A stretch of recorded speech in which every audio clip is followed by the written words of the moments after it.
ഒരു Facebook Instagram പോസ്റ്റിലൂടെ കിട്ടുന്ന ലൈക്കുകൾക്ക് വേണ്ടി മാത്രം ഹിജാബ് അഴിച്ചു കളഞ്ഞിട്ട് അതിനെതിരെ വാചാലരാവുന്ന ഫെമിനിസ്റ്റുകളെ പോലെ അല്ല സോഫിയ ഖുറേഷി. ഇവിടെ നമ്മുടെ നാട്ടിലൊരു പെൺകുട്ടി നല്ല ലിപ്സ്റ്റിക് ഒക്കെ ഇട്ട് മേക്കപ്പ് ഒക്കെ ഇട്ട് ഒരു മൊബൈൽ വെച്ചിട്ട് അതിൽ സെൽഫി ക്യാമറയിലൂടെ ഒരു ഡാൻസ് കളിച്ച ഇഷ്ടം പോലെ ലൈക്സും ഷെയറും എല്ലാം വന്ന് അവര് ഒരു സെലിബ്രിറ്റി ആക്കണ ഒരു പതിവ് ഇപ്പൊ വളരെ കൂടുതലാണ്. പക്ഷെ സോഫിയെ കാണുമ്പോൾ അവൾ ആരാണ് ഷെയർ ചെയ്തത്?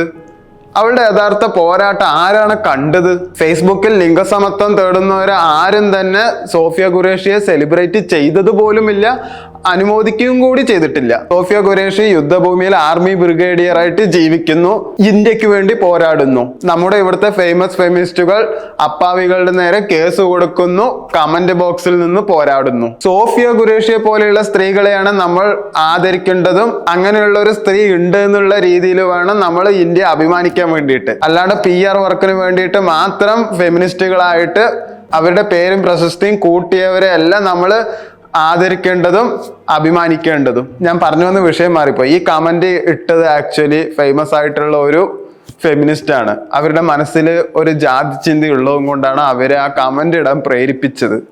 അത് ആരാണ് എന്താണെന്ന് ഒന്നും ഞാൻ പറയുന്നില്ല.